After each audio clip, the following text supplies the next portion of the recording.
आज राज्यभरामध्ये धुळवडीचा मोठा उत्साह। देशभरामध्ये ठिकठिकाणी नागरिकांसह राजकीय नेते सेलिब्रिटी साजरी करणार धुळवड।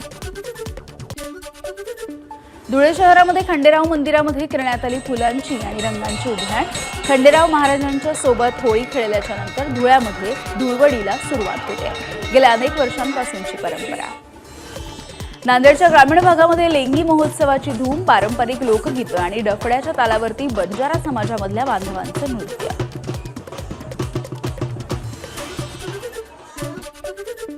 राज्याचे उद्योग मंत्री उदय सामंत यांनी पाली या मूळ गावी शिमगोत्सवाला उपस्थिती लावली आहे। यावेळेला त्यांनी ढोल आणि ताशा वाजवण्याचा आनंद घेतलाय। तुळजाभवानीच्या मंदिरामध्ये पारंपरिक पद्धतीनं होळीचं दहन। परंपरेच्या नुसार मंदिर संस्थानाचे व्यवस्थापक पुजारी महंत यांच्या हस्ते होलिका पूजन। धाराशिवमध्ये होळीच्या निमित्ताने हिंदू मुस्लिम एकतेचं दर्शन। गौसिया मशिदीच्या समोर सामाजिक बांधिलकी जपत हिंदू मुस्लिम बांधवांनी एकत्र येऊन होळीचा उत्सव साजरा केला आणि एकमेकांना शुभेच्छा दिल्या। गोंदियाच्या आमगावमध्ये 5100 गोवऱ्यांचा वापर करून होलिका दहन।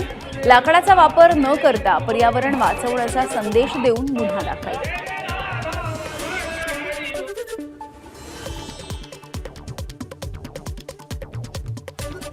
सायनच्या प्रतीक्षानगरमधील गुरुदत्त स्पोर्ट्स क्लबकडून डायनासोरच्या होळीचं दहन। मुंबईतील वाढत्या प्रदूषणाचा नायनाट करण्यासाठी डायनासोर या ठिकाणी तयार करण्यात आला होता।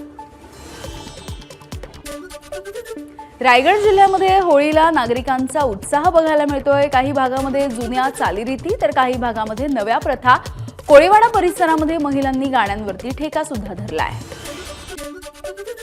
वरळी कोळीवाड्यामध्ये यंदा अत्यंत साध्या पद्धतीनं होळीचा सण साजरा। डीजे आणि लाऊडस्पीकरच्या संदर्भामध्ये पोलिसांनी आणलेल्या निर्बंधांबद्दल नागरिकांनी व्यक्त केली आहे नाराजी।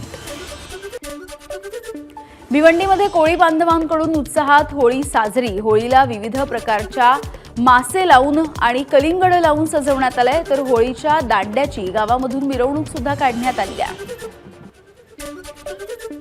परळमधल्या कामगार मैदानामध्ये सार्वजनिक नवरात्र उत्सव मंडळाच्या वतीनं पारंपरिक होळीचा उत्साह मोठ्या थाटामाटात पार पडलाय।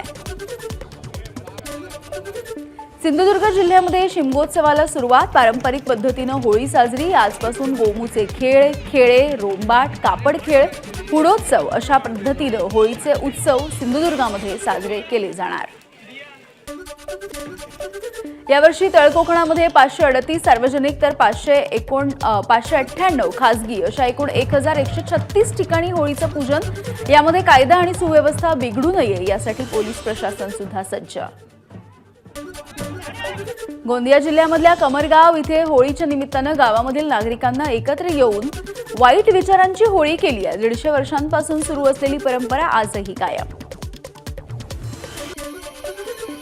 भंडारा जिल्ह्यामध्ये ठिकठिकाणी मोठ्या उत्साहामध्ये झालं होळीचं दहन। पारंपरिक पद्धतीनं लाकडांची विधिवत पूजा करून होळीचं दहन करण्यात आलंय। नाशिकच्या पंचवटी इथल्या मालेगाव स्टँड मित्रमंडळाच्या वतीनं दुर्गुणांचं दहन करत पारंपरिक होळीचं दहन।